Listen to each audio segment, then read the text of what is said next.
어떤 병자가 있으니 이는 마리아와 그 자매 마르다의 마을 베다니에 사는 나사로라. 이 마리아는 향유를 주께 붓고 머리털로 주의 발을 닦던 자요, 병든 나사로는 그의 오라비더라. 이에 그 누이들이 예수께 사람을 보내어 이르되 주여 보시옵소서, 사랑하시는 자가 병들었나이다 하니, 예수께서 들으시고 이르시되 이 병은 죽을 병이 아니라 하나님의 영광을 위함이요 하나님의 아들이 이로 말미암아 영광을 받게 하려 함이라 하시더라. 예수께서 본래 마르다와 그 동생과 나사로를 사랑하시더니 나사로가 병들었다 함을 들으시고 그 계시던 곳에 이틀을 더 유하시고, 그 후에 제자들에게 이르시되 유대로 다시 가자 하시니, 제자들이 말하되 라삐여, 방금도 유대인들이 돌로 치려 하였는데 또 그리로 가시려 하나이까? 예수께서 대답하시되 낮이 12시간이 아니냐? 사람이 낮에 다니면 이 세상의 빛을 봄으로 실족하지 아니하고 밤에 다니면 빛이 그 사람 안에 없는 거로 실족하느니라. 이 말씀을 하신 후에 또 이르시되 우리 친구 나사로가 잠들었도다. 그러나 내가 깨우러 가노라. 제자들이 이르되 주여, 잠들었으면 낫겠나이다 하더라. 예수는 그의 죽음을 가리켜 말씀하신 것이나 그들은 잠들어 쉬는 것을 가리켜 말씀하신 줄 생각하는지라. 이에 예수께서 밝히 이르시되 나사로가 죽었느니라. 내가 거기 있지 아니한 것을 너희를 위하여 기뻐하노니 이는 너희로 믿게 하려 함이라. 그러나 그에게로 가자 하시니 디두모라고도 하는 도마가 다른 제자들에게 말하되 우리도 주와 함께 죽으러 가자 하니라. 예수께서 와서 보시니 나사로가 무덤에 있는지 이미 나으리라. 베다니는 예루살렘에서 가깝기가 한 오리쯤 되매 많은 유대인이 마르다와 마리아에게 그 오라비의 일로 위문하러 왔더니, 마르다는 예수께서 오신다는 말을 듣고 곧 나가 맞이하되 마리아는 집에 앉았더라. 마르다가 예수께 여짜오되 주께서 여기 계셨더라면 내 오라비가 죽지 아니하였겠나이다. 그러나 나는 이제라도 주께서 무엇인지 하나님께 구하는 것을 하나님이 주실 줄 아나이다. 예수께서 이르시되 내 오라비가 다시 살아나리라. 마르다가 이르되 마지막 날 부활 때 다시 살아날 줄을 내가 아나이다. 예수께서 이르시되 나는 부활이요 생명이니 나를 믿는 자는 죽어도 살겠고 무릇 살아서 나를 믿는 자는 영원히 죽지 아니하리라. 이것을 내가 믿느냐? 이르되 주여 그러하외다. 주는 그리스도시요 세상에 오시는 하나님의 아들이신 줄 내가 믿나이다. 아멘. 아멘. 오늘 본문은 너무나 잘 알려져 있고 너무나 중요한 이야기입니다. 15분 남짓한 시간이지만 본문의 대략을 살필 때 하나님께서 우리에게 은혜를 주실 줄 믿습니다. 우리는 1절에서 요한이 강조하는 것을 볼 수 있습니다. 마르다, 마리아, 나사로와 예수 그리스도와의 관계를 볼 수 있습니다. 특별히 매우 친밀하고 서로 안에 깊은 사랑이 있었다는 것을 볼 수가 있습니다. 특별히 병든 나사로의 소식을 들고 온 사람들의 편에서 그 관계를 엿볼 수 있는 말을 하고 있습니다. 주여 보시옵소서, 사랑하시는 자가 병들었나이다. 사랑하시는 자, 이 표현은 사실 사도 요한에게 썼던 표현이기도 합니다. 근데 예수님이 자신을 사랑하신다라고 세 남매가 혹시 착각하고 있는 건 아닐까요? 그래서 그렇게 말한 것은 아닐까 싶은데 5절을 보니까 다시 한번 강조하고 있습니다. 예수께서 본래 마르다와 그 동생과 나사로를 사랑하시더니 예수님도 그들을 너무나 사랑하셨던 그런 관계였습니다. 그래서 1절부터 5절에서 설명하는 압도적인 정서는 병든 나사로 그리고 누이들과 예수님의 친밀한 관계, 그들 안에 있었던 깊은 사랑을 말해주고 있습니다. 그런데 6절에서 엄청난 반전이 일어납니다. 한번 6절 함께 읽겠습니다. 나사로가 병들었다 함을 들으시고 그 계시던 곳에 이틀을 더 유하시고. 6절만 읽으면 반전처럼 느껴지지 않습니다. 근데 5절과 연결하면 완전히 느낄 수 있어요. 나사로를 사랑하시더니 나사로가 병들었다 함을 들으시고 그 계시던 곳에 이틀을 더 유하시고. 이상하지요? 우리는 여기서 질문할 수 있습니다. 사랑하신다고 말씀하시면서 왜 지체하시는 것일까? 나사로를 정말 사랑하는 게 맞는 것일까? 라는 질문을 하게 됩니다. 우리는 나사로의 이야기의 전부를 알고 있지만 아마 평생 이 본문에서 우리는 이 부분이 걸릴 것입니다. 왜냐하면 우리의 인생과 이 상황을 묶어서 본다라면 나를 사랑하신다고 말씀하시면서 늘 더디신 하나님, 내가 가진 시계와 다른 시계를 늘 차고 계시는 예수 그리스도, 그리고 늘 그 예수님이 가지신 시계는 고장난 것처럼만 보이고 늦게 도는 것처럼 보입니다. 늘 이것이 우리에게 있는 긴장감입니다. 아마 우리의 시계를 주님의 시계에 맞추지 않는 한 이 말씀을 이해할 수가 없을 것입니다. 근데 맞춰지던가요? 안 맞춰져요. 근데 여기서 또 다른 반전이 일어납니다. 예수님의 제자들에게 유대로 다시 가자라고 예수님이 말씀하시자 한 제자가 아니라 여러 제자가, 아마도 모든 제자가 예수님을 반대하고 나섰기 때문입니다. 이 반전이라는 단어가 일반적으로 방향의 전환이기도 하잖아요. 그런데 이 반전이라는 말은 또 반대하여 전쟁을 일으키다라는 표현으로도 우리가 쓸 수 있을 것입니다. 그런 의미에 지금 제자들은 이제 예수님의 말씀에 싸우는 반전을 벌이고 있는 것입니다. 제자들은 돌을 들 유대인들을 직전에 봤기 때문에 예루살렘에서 3km 남짓 떨어져 있는 그 베다니에 가는 것이 매우 두려웠던 것으로 보입니다. 지금 생명의 주인이신 예수 그리스도를 모시고 그의 제자이지만 그들은 목숨을 잃을까 두려워하고 있습니다. 그것을 다르게 말하면 제자들은 자신의 목숨을 더 사랑했습니다. 예수님보다 더 사랑했다고 말할 수 있을 것이고 저 나사로보다 더 사랑했던 것으로 보입니다. 그래서 예수님은 11절에서 이렇게 말합니다.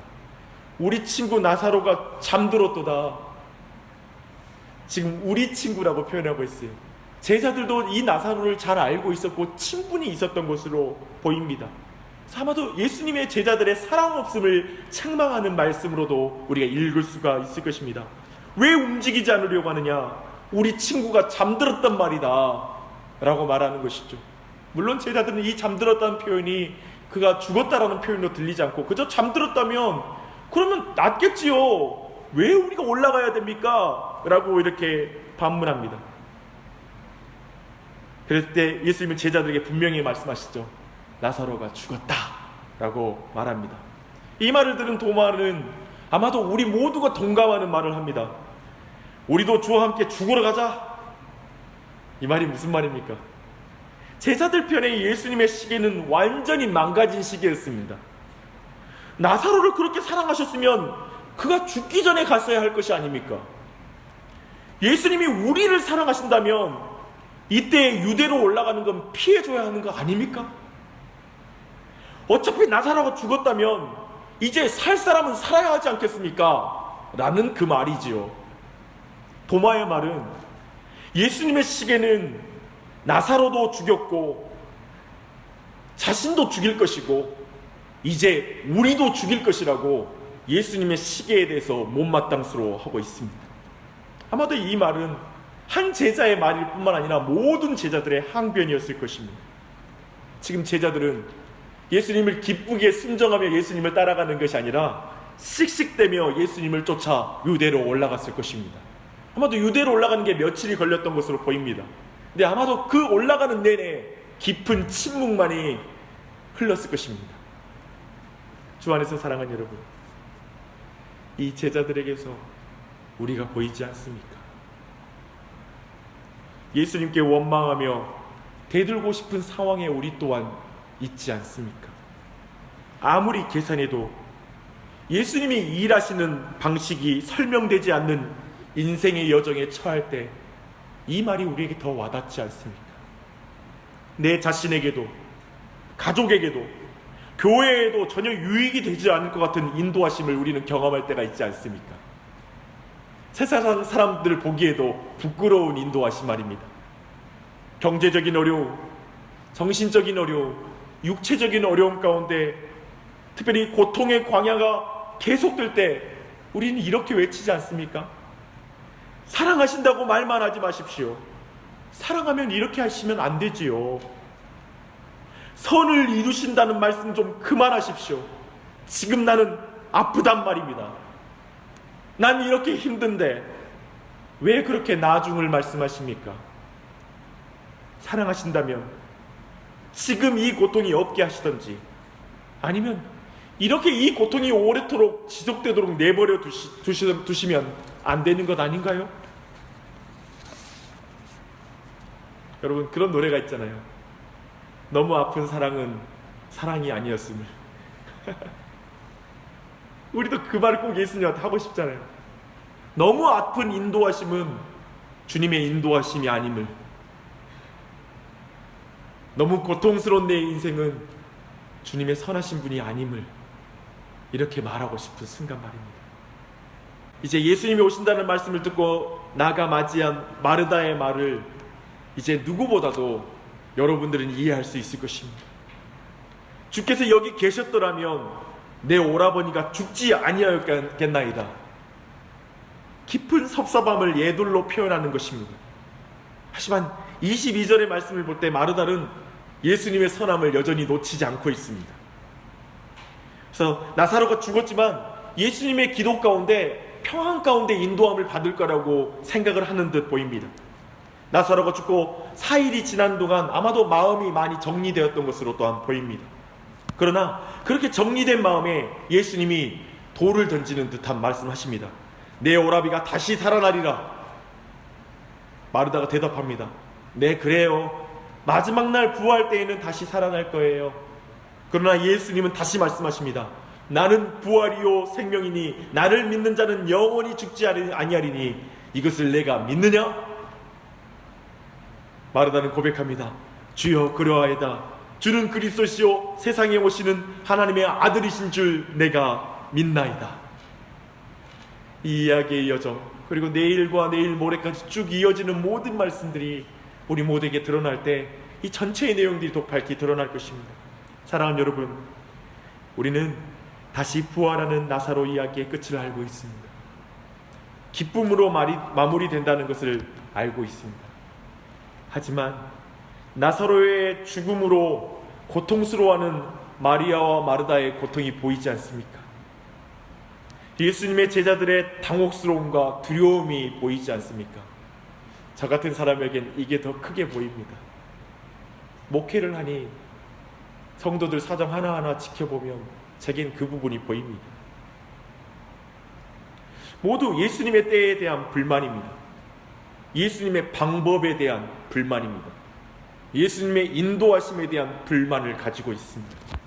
왜 죽음을 통과하고 부활해야 됩니까? 왜 고통을 거치고 기뻐해야 됩니까?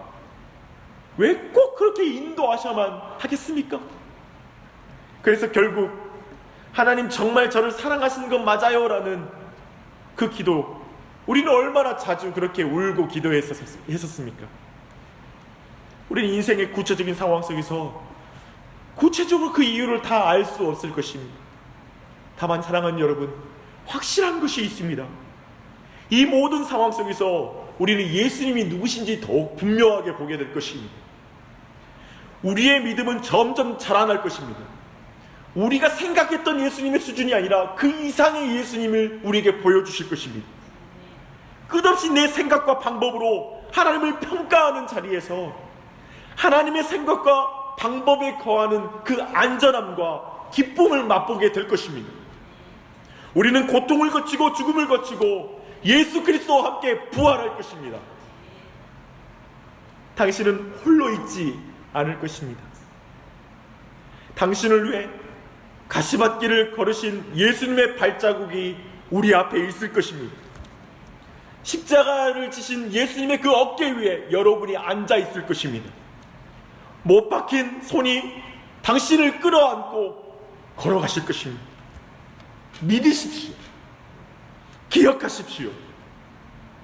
그분께 완전히 여러분의 인생을 올려놓을 때 죽음이 기다리는 듯한 세상을 향해 신자들은 사자와 같이 위엄있게 걸어 들어갈 것입니다. 마치 예수님이 무덤을 향하여 걸어가셨듯이 말입니다. 이 아침에 기도할 때 여전히 수많은 문제가 있는 것에 감사하게 해달라는 기도는 하지 않겠습니다. 그게 아니라 그 모든 상황 속에서도 우리와 함께 하시는 예수 그리스도가 계심에 감사하다고 기도하십시다. 내 자신이 하나님의 때를 믿지 못하고 하나님의 방법을 믿지 못하는 존재임을 긍휼히 여겨달라고 기도하십시다. 주님을 기쁘게 따르는 것이 아니라 씩씩대며 따르는 제자임을 정직하게 고백하고 주님의 은혜를 간구하십시다. 결국 그 제자들 통해 하나님 일하시잖아요. 얼마나 큰 사랑이 많으신 분이십니까? 여러분의 가족을 위해서 기도하시되 씩씩대며 억지로 주님을 따르는 가정이 아니라 하나님의 때와 인도하심을 따라 다른 영혼을 살리는 하나님의 발걸음을 기쁘게 따라갈 수 있는 가정이 되게 해달라고, 다른 영혼들을 구원하는 가정으로도 자라게 해달라고 기도하십시오. 교회 지체들을 위해 기도하십시오. 고통의 시간 가운데 그 길을 걸어가는 지체들이 그 여정 속에서 주님을 만나게 해달라고 기도하고, 또한 그들이 더욱 위로를 해달라고 간구하십시오. 사랑하는 여러분, 함께 영혼을 살리시고 죽은 것 같은 상황에서 부활하게 하시는 그 예수님과 함께 이 죽은 것 같은 이 세상과 이 도시를 살리는 교회가 되게 해달라고, 사자와 같이 당당하게 믿음의 사명을 감당하게 해달라고 기도하는 아침이 되시길 바랍니다. 기도하겠습니다.